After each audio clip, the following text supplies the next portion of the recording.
അനേക സമ്മാനങ്ങൾ നമുക്ക് ചുറ്റും നമ്മോട് എപ്പോഴും പ്രോംപ്റ്റ് ചെയ്തുകൊണ്ടിരിക്കുകയാണ്. നീ വല്ലതൊക്കെ ചെയ്യുവാനായി സമർത്ഥനാണ്. നിന്റെ ചുറ്റും ജ്ഞാനമുണ്ട്, നിന്റെ ചുറ്റും അറിവുണ്ട്, നിന്റെ വിരൽത്തുമ്പിൽ ഇൻഫർമേഷൻ ഉണ്ട്. ഈ ലോകത്തിൽ നടക്കുന്ന എന്തും നിനക്ക് നിയന്ത്രിക്കുവാനായിട്ടുള്ള സയൻസ് ടെക്നോളജിയൊക്കെ ലഭ്യമായിട്ടുണ്ട്.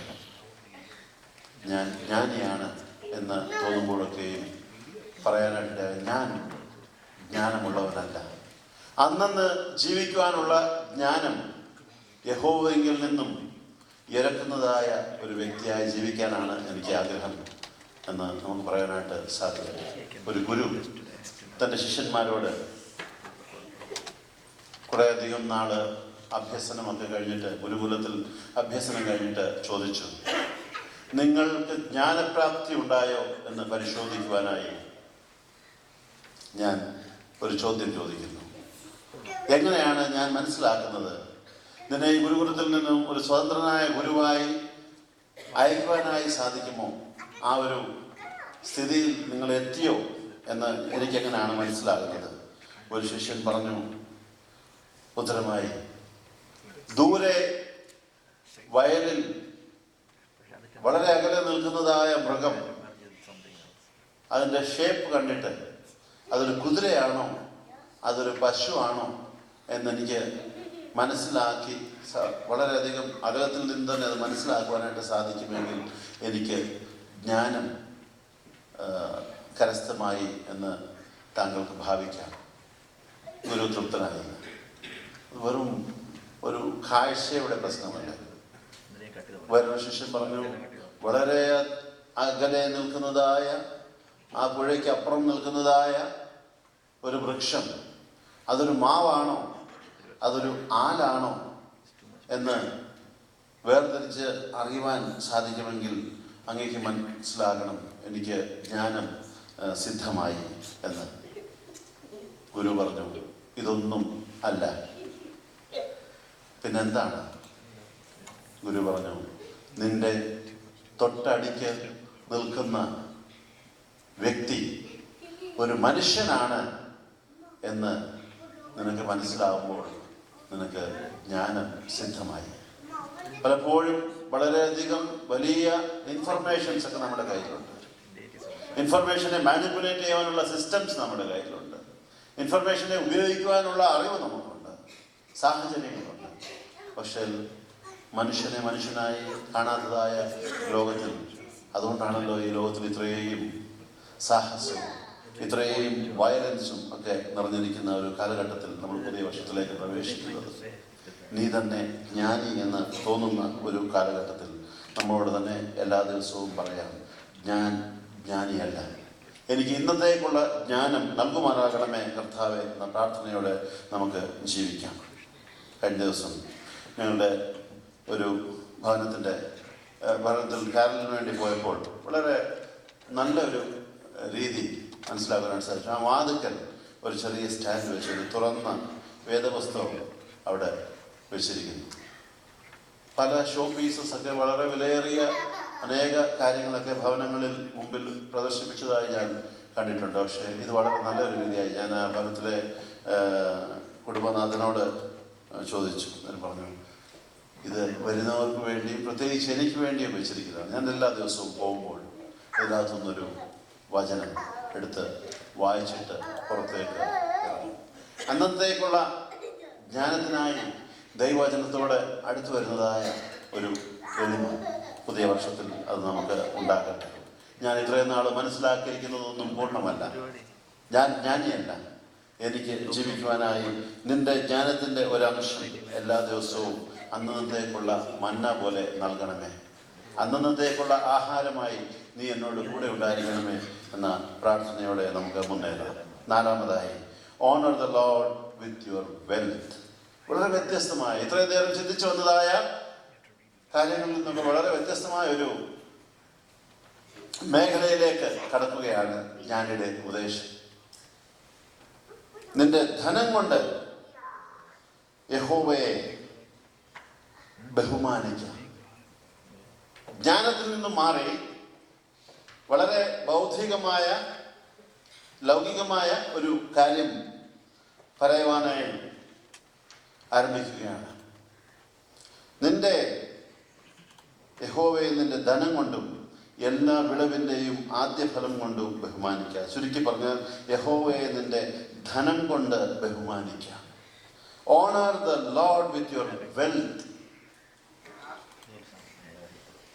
അത് അധികമാണെങ്കിലും അല്പമാണെങ്കിലും യഹോവയെ നിന്റെ ധനം കൊണ്ട്, ധനം എന്ന് പറയുന്നത് ഒരുപക്ഷെ നമുക്കുള്ള മെറ്റീരിയലായിട്ടുള്ള ധനം മാത്രമല്ല, അല്ലാതെ എത്രയോ ധനം നമുക്ക് ലഭിച്ചിട്ടുള്ള എല്ലാ റിസോഴ്സസ് യഹോവയെ ബഹുമാനിക്കുക, ആദരിക്കുക, മഹത്വപ്പെടുത്തുക. Honour the Lord with your wealth. വളരെ വ്യക്തമായി പറയുന്നു, നമുക്കുള്ളത് കൊണ്ട്, വാക്കുകൾ കൊണ്ട് മാത്രമല്ല, നമുക്കുള്ളത് കൊണ്ട്, ആദ്യ ഫലം കൊണ്ട് യഹോവയെ ബഹുമാനിക്കാം.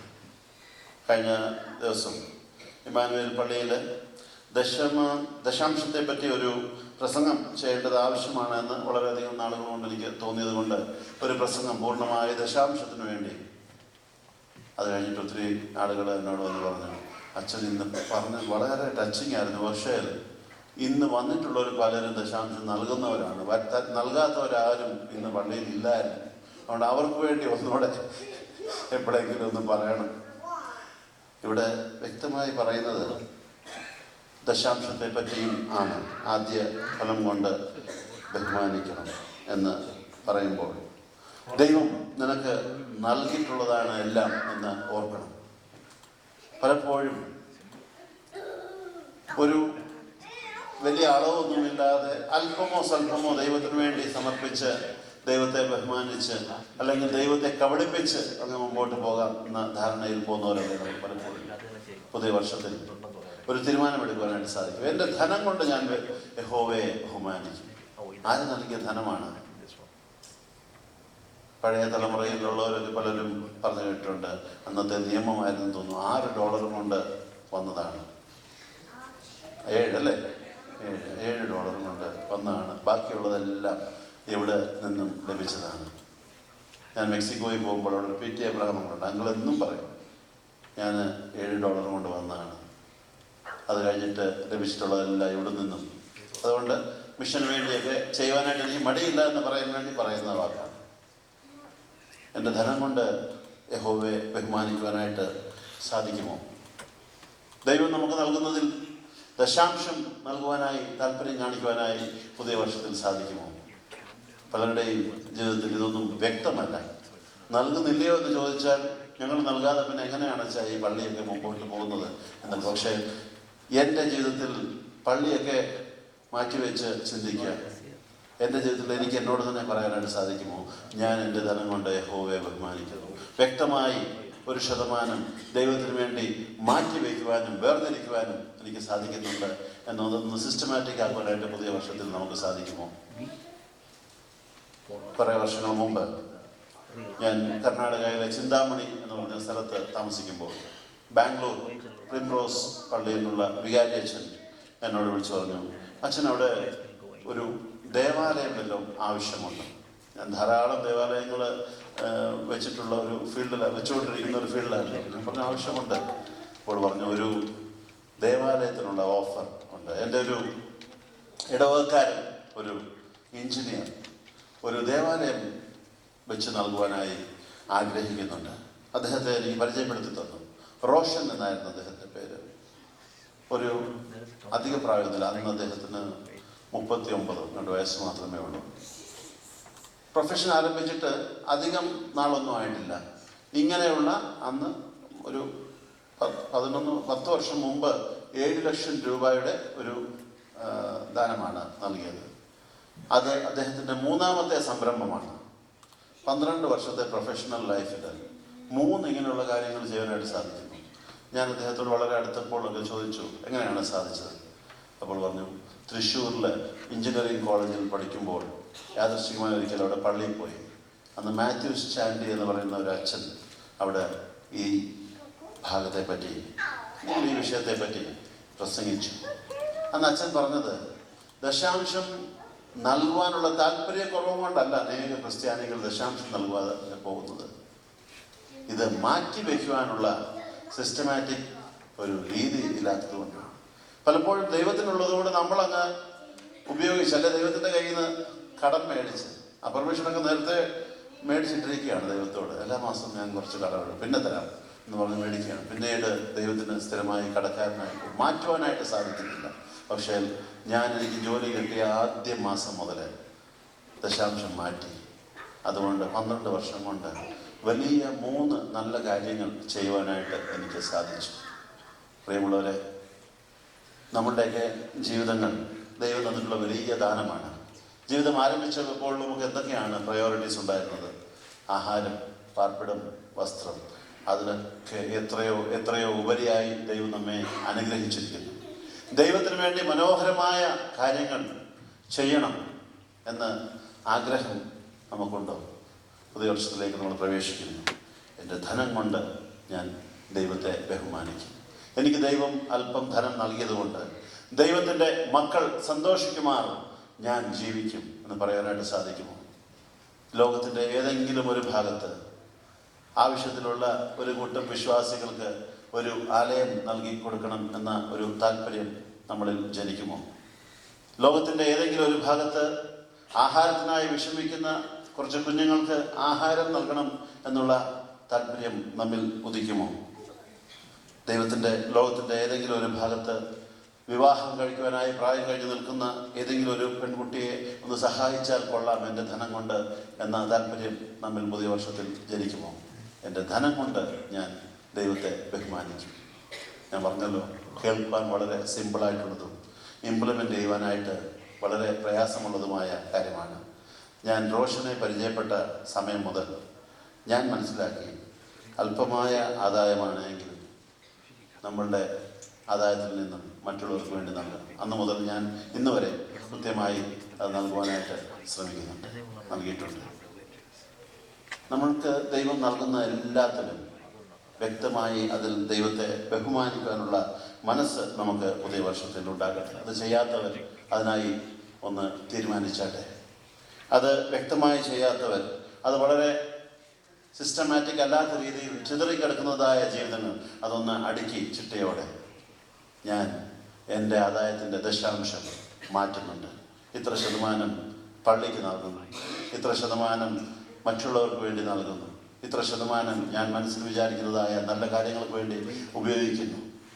ഒരു ദിവസം ആരെങ്കിലും ദൈവദാസർ എൻ്റെ ഭവനത്തിൽ വരികയാണെങ്കിൽ, നല്ലൊരു ആവശ്യത്തിന് വേണ്ടി ചോദിക്കുകയാണെങ്കിൽ കൊടുക്കാനുള്ള ദാരിദ്ര്യം എൻ്റെ ഭവനത്തിൽ ഉണ്ടാകരുത് എന്ന തോന്നലോടെ ജീവിക്കുവാനായിട്ട് നമുക്ക് സാധിക്കുമോ? പലർക്കും അമർഷയാണ്. പള്ളിയിൽ അച്ഛൻ എന്തെങ്കിലും നല്ല കാര്യം പറയുമ്പോഴത്തേക്ക് ഇന്നൊന്ന് പിരിവാണോ എന്ന് ഈ അമർഷ പ്രകടിപ്പിക്കുന്ന പലരെയും ഞാൻ നോട്ട് ചെയ്യാറുണ്ട്. അവർ ദശാംശം കൊടുക്കാത്തവരാണ്. ദശാംശം കൊടുക്കുന്ന ആളിന് എന്തോ അമർഷയാണ്, ആര് ചോദിച്ചാലും കൊടുക്കുവാനായിട്ടുണ്ട്. അല്ലെങ്കിൽ ഈ മാസത്തെ തീർന്നു പോയിച്ച് അടുത്ത മാസം തരാം എന്ന് പറയാനായിട്ട് സാധിക്കും. എൻ്റെ ധനം കൊണ്ട് യഹോവയെ ബഹുമാനിക്കാം. 5-മത്തെ തീരുമാനം, do not despise the Lord's discipline. മകനെ, യഹോവയുടെ ശിക്ഷയെ നിരസിക്കരുത്. Disciplined life, Christian life disciplined ലൈഫാണല്ലോ. യേശുക്രിസ്തു ശിക്ഷണത്തെയും സ്നേഹിച്ചതായ ഒരു ജീവിത ശൈലിയാണല്ലോ നമ്മെ പഠിപ്പിച്ചത്. പിതാവിൻ്റെ ശിക്ഷണത്തിൽ ജീവിച്ചതായ പുത്രനായി നമ്മൾ കാണുന്നു. വിശാലമായ ലോകത്തിൽ വിശാലമായ മാർഗത്തിൽ സഞ്ചരിക്കുവാനായി നമ്മെ ആഹ്വാനം ചെയ്തില്ല. ഇടുങ്ങിയ വാതിലായി തന്നെ പ്രഖ്യാപിക്കുകയും ഇടുങ്ങിയ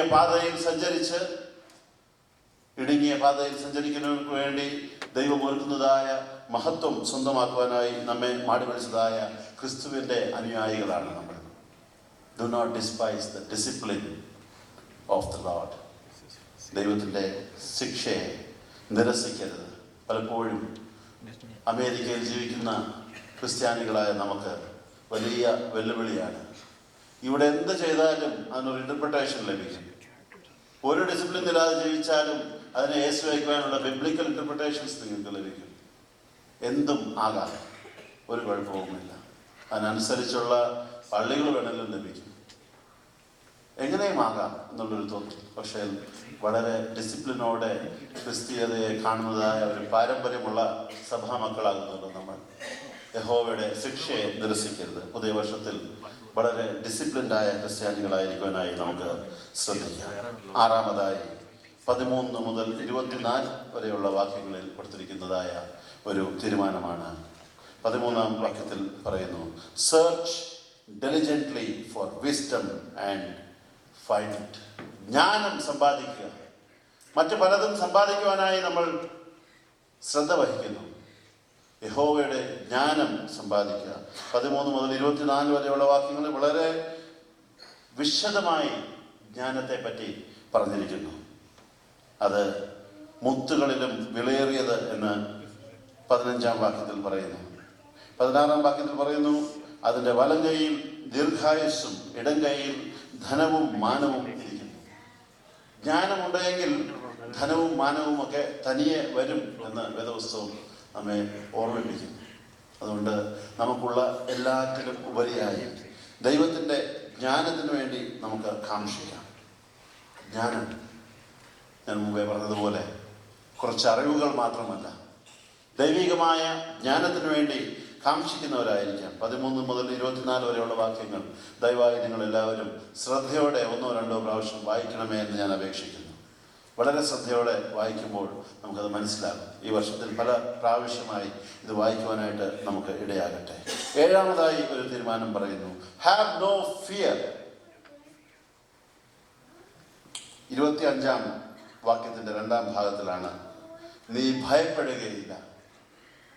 ഭയമില്ലാത്തൊരു ജീവിതം 2016 നമുക്ക് കരസ്ഥമാക്കുവാനായിട്ട് സാധിക്കട്ടെ. എന്താണ് ഭയമില്ലാത്തതായ ജീവിതം? നമ്മുടെ കൾച്ചർ തന്നെ ഭയത്തിൽ ആരംഭിക്കുന്നതാണ്. കുഞ്ഞ് ആയിരിക്കുമ്പോൾ തന്നെ അമ്മ പറഞ്ഞ് പേടിപ്പിക്കും, ഉമ്മാക്കിയെ വിളിക്കും, അല്ലേ? എല്ലാം നമ്മളിങ്ങനെ ഓരോ ഭയത്തിൽ നിന്നുമാണ് കടന്നു വരുന്നത്. കുറച്ച് വലുതാകുമ്പോൾ പിള്ളേർ അങ്ങോട്ടും ഇങ്ങോട്ടും ചോദിക്കുമോ, പുലിയെ കണ്ടാൽ പേടിക്കുമോ, കുറുക്കനെ കണ്ടാൽ പേടിക്കുമോ? ഇങ്ങനെ പല ഭയങ്ങളുടെ ഒരു കൾച്ചറിലാണ് നമ്മൾ വരുന്നത്. ഇവിടുത്തെ കൾച്ചർ വളരെ വ്യത്യസ്തമായിട്ടുണ്ട്. ആരെയും ഭയക്കാത്തതായ ഒരു സംസ്കാരവുമായുള്ള ഒരു ഒരസിൽ എപ്പോഴും, അതുകൊണ്ടായിരിക്കും പലപ്പോഴും തലമുറകൾ തമ്മിലുള്ള ആ ഒരു വ്യത്യാസമൊക്കെ നമ്മൾ കാണുന്നുണ്ട്. നമ്മുടെ കൾച്ചർ വളരെ ഭയം. പലപ്പോഴും എന്താണ് ഭയം? യഥാർത്ഥമായ അറിവില്ലാത്തതാണ് പലപ്പോഴും ഭയം. കുറച്ച് കഴിയുമ്പോൾ കൊച്ചിന് മനസ്സിലാകും, ഉമ്മാക്കി എന്നൊരു സാധനം ഇല്ല. അപ്പോൾ ആ ഭയം നീങ്ങി. അങ്ങനെ ഓരോ ഭയവും അതിജീവിച്ച് വരികയാണ്. പുതിയ വർഷത്തിൽ ഭയമില്ലാത്തതായ ഒരു ജീവിതത്തെ പറ്റി, ദൈവത്തിലുള്ള ആശ്രയത്തിലൂടെ ഉണ്ടാകുന്ന അഭയം എന്നാണ് പറയുന്നത്. ആശ്രയത്തിന് വേറൊരു വാക്കാണല്ലോ അഭയം. അഭയത്തിന് മറ്റൊരു മീനിങ് ഉണ്ട്, ഭയമില്ലാത്തത്. ദൈവത്തിൽ ആശ്രയിക്കുമ്പോൾ നിർഭയമായി അഭയം പ്രാപിച്ചുകൊണ്ട് ജീവിക്കുവാനായിട്ട് സാധിക്കുന്ന ഒരു ജീവിതാനുഭവത്തെ പറ്റിയാണ് ഇവിടെ പറയുന്നത്. വളരെ വ്യക്തമാക്കി പറയുന്നുണ്ട്, പെട്ടെന്നുള്ള പേടി ഹേതുവായും ദുഷ്ടന്മാർക്ക് വരുന്ന നാശം നിമിത്തവും നീ ഭയപ്പെടുകയില്ല. ഞാൻ ആരാണ് എന്ന് മനസ്സിലാക്കുവാൻ, ദുഷ്ടന്മാർക്ക് വരുന്ന നാശം നിമിത്തം പേടിക്കേണ്ടതായ കാര്യമില്ല. അതായത് യഹോവയിൽ ആശ്രയിച്ച് യഹോവയുടെ ഭാഗത്താണ് ഞാൻ, ദൈവഭാഗത്താണ് ഞാൻ എന്ന വിശ്വാസത്തോടെ ഭയമില്ലാത്തതായ ഒരു ജീവിതം നമുക്ക് കാംക്ഷിക്കാം. എത്ര മനോഹരമായ വാക്കുകളാണ്. 8-ാമത്തെ ഒരു തീരുമാനം, അത് മുമ്പേ ഞാൻ പറഞ്ഞതുപോലെ നമ്മുടെ ഭാഗത്തു നിന്നൊരു ഉത്തരവാദിത്തത്തെ പറ്റി പറയുന്നതായ തീരുമാനമാണ്. 27-ാം വാക്യത്തിൽ നൽകപ്പെട്ടിരിക്കുന്നു, നന്മ ചെയ്യുവാൻ പ്രാപ്തിയുള്ളപ്പോൾ ചെയ്യാതിരിക്കരുത് എന്നാണ് അത് ചുരുക്കി വായിക്കേണ്ടത്. നന്മ ചെയ്യുവാൻ നിനക്ക് പ്രാപ്തിയുള്ളപ്പോൾ അതിന് യോഗ്യന്മാരായിരിക്കുന്നവർക്ക് ചെയ്യാതിരിക്കരുത് എന്നാണ് പൂർണ്ണമായ വാക്യം. 27-ാമത്തെ വാക്യം നമുക്ക് ചുരുക്കി അത് ഓർക്കുവാൻ വേണ്ടി ഇങ്ങനെ പറയാം, നന്മ ചെയ്യുവാൻ നിനക്ക് പ്രാപ്തിയുള്ളപ്പോൾ ചെയ്യാതിരിക്കരുത്. അതിൻ്റെ വിവരണവും അവിടെ തന്നെ നൽകിയിരിക്കുന്നു. നമുക്കൊന്നും വിവരിക്കേണ്ടതായിട്ടുള്ള ആവശ്യമില്ല. വിവരണമായി 28-ാം വാക്യം നൽകിയിരിക്കുന്നു, നിന്റെ കയ്യിൽ ഉള്ളപ്പോൾ കൂട്ടുകാരനോട് പോയി വരിക, നാളെ തരാം എന്ന് പറയരുത്.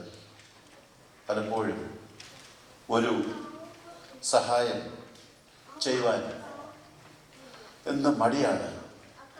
ഇന്ന് പലപ്പോഴും ഈ വാക്യത്തിൽ എഴുതിയിട്ടുള്ള പോലെ കൂട്ടുകാരൻ ഒരു $100 കടം ചോദിക്കുന്ന സ്ഥിതി നമ്മുടെ ഇടവകയിൽ കാണത്തില്ല. മറ്റുള്ള ഫ്രണ്ട്സൊക്കെ ചോദിക്കുന്ന എഴുതി പറയാറുണ്ട്.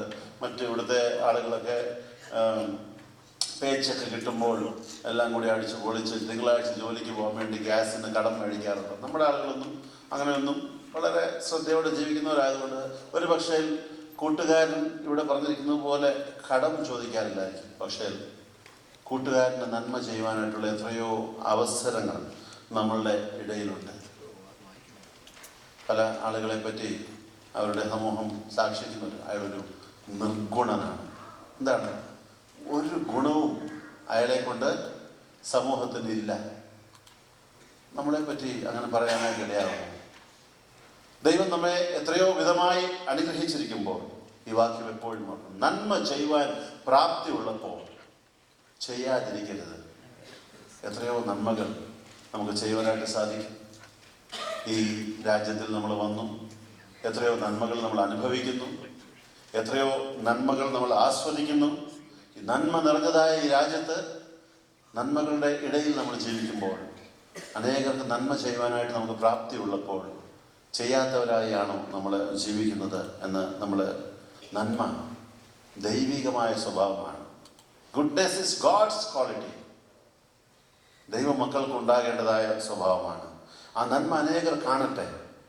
ഒരല്പം സമയം മറ്റുള്ളവർക്ക് വേണ്ടി ചെലവാക്കേണ്ടതായി വന്നാൽ പലപ്പോഴും ഒരു വിസിറ്റ്, പ്രയാസത്തിലോ ദുഃഖത്തിലോ ഒക്കെ ആയിരിക്കുന്ന ഒരു ആളിനെ ഒന്ന് സന്ദർശിക്കുവാൻ 2015 നമ്മുടെ ബാലൻസ് ഷീറ്റ് എടുത്തൊന്ന് നോക്കി മറ്റുള്ളവർക്ക് വേണ്ടി നമ്മൾ എന്ത് സ്പെൻഡ് ചെയ്തു. ഒരു പക്ഷേ പള്ളിക്ക് കൊടുക്കേണ്ടതൊക്കെ കൊടുത്തു കാണും.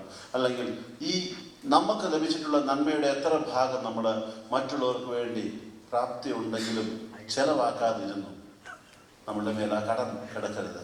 2014 നമുക്കുള്ള നിശ്ചയത്തോടെ പ്രവേശിക്കാം. നന്മ ചെയ്യുവാൻ പ്രാപ്തിയുള്ളപ്പോൾ ചെയ്യാതിരിക്കരുത്. അതൊരു റൈഡായിരിക്കാം, ഒരു വിസിറ്റായിരിക്കാം, ദുഃഖത്തിലായിരിക്കുന്നവർക്ക് ഒരു ഫോൺ കോളായിരിക്കാം. പലപ്പോഴും മടിയാണ്. ഇവിടുത്തെ ഒരു സാഹചര്യത്തിൽ ഞാൻ അവരെ വിളിച്ച് ഡിസ്റ്റർബ് ചെയ്യേണ്ടതായിട്ടുള്ള ആവശ്യമുണ്ടോ, അല്ല അവർക്ക് ഇഷ്ടപ്പെടുമോ എന്നൊക്കെയുള്ള ഒരു ചിലപ്പോൾ ഒരല്പം ആഹാരമായിരിക്കാം, ഒന്ന് കുക്ക് ചെയ്ത് കൊണ്ടുപോയി കൊടുക്കുന്ന ഒരു ആഹാരമായിരിക്കാം, ഒരു വിസിറ്റായിരിക്കാം. ഒന്നുമല്ലെങ്കിലും വലിയ പ്രായമില്ലാത്ത ഒരു വ്യക്തിക്ക് പലപ്പോഴും ഒരു സീനിയറിൽ നിന്ന് ലഭിക്കേണ്ടതായ ഒരു ഗൈഡൻസ് ആയിരിക്കാം. ഒരു പ്രയാസത്തിൽ കൂടി കടന്നു പോകുമ്പോൾ ഒരു മോറൽ സപ്പോർട്ടായിരിക്കാം. നന്മ ചെയ്യുവാൻ പ്രാപ്തിയുള്ളപ്പോൾ ചെയ്യാതിരിക്കരുത്. ഞാൻ ആർക്കാണ് നന്മ ചെയ്യേണ്ടത് എന്ന് വരുന്ന വർഷം അനേക പ്രാവശ്യം ഓർക്കുവാനായിട്ട് നമുക്ക് സാധിക്കട്ടെ. ഞാൻ നന്മ ചെയ്യുവാനായി കാക്ഷിക്കുന്ന ഏതെങ്കിലും വ്യക്തി ഈ സമൂഹത്തിലുണ്ടോ എന്ന് കൂടെ ഓർക്കുവാനായിട്ട് നമുക്ക് സാധിക്കട്ടെ. 9ാമത്തെ ഒരു തീരുമാനം 29ാം വാക്യത്തിൽ പെട്ടെന്ന് പറഞ്ഞു പോട്ടെ. കൂട്ടുകാരൻ സമീപെ നിർഭയം വസിക്കുമ്പോൾ അവൻ്റെ നേരെ ദോഷം നിരൂപിക്കരുത്.